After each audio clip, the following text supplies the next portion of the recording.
جب رسول اللہ کو زد و کوب کیا گیا، مارا پیٹا گیا، شہر سے باہر نکال دیا گیا، لوگ آئے اور خدیجہ سے کہتے جانتے ہو تمہارے شوہر کو شہر سے نکال دیا گیا ہے، وہ لہو لہان ہے اور نعوذ باللہ عنقریب ان کی جان جانے والی ہے۔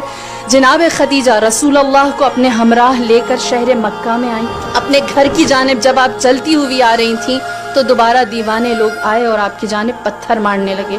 جناب خدیجہ یہ اس زمانے کی خاتون تھی جہاں آپ سب جانتے ہیں عورت کی وقعت کیا تھی، اونٹ پر قربان ہو جاتی تھی 100 عورتیں۔ ایک سرخ اونٹ کی قیمت کیا تھی؟ 100 عورتیں بطور کنیز۔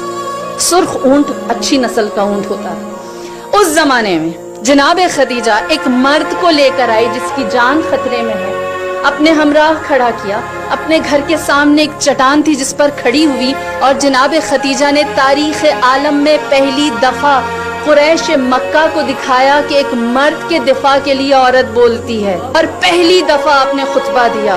آپ اس چٹان پر کھڑی ہوئی اور آپ نے فرمایا اے لوگو تمہاری حیا کہاں چلی گئی؟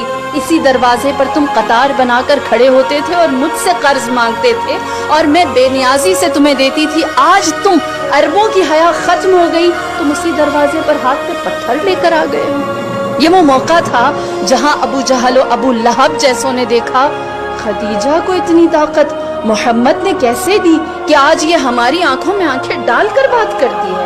اور جناب خدیجہ کی ہیبت، وقار، کلام کے اندر لہجہ اور آپ کا سخن، فصاحت اور بلاغت اور میں یوں کہوں اعتماد ایسا تھا کہ سب بپھر گئے، کوئی محمد کو کچھ نہ کہہ سکا، سب جان گئے اب خدیجہ صرف مالدار نہیں ہے، اب اس کی طاقت صرف دولت نہیں ہے، اب خدیجہ کے پاس ناز کرنے کے لیے محمد ہے، اور اس کا اعتماد اب وہ مال و دولت کی بنیاد پر نہیں۔ لہٰذا عورت پہلی دفعہ سامنے طاقتور ہو کر آئی، قریش مکہ جان گئے کہ اب یہ وہ عورت نہیں رہی۔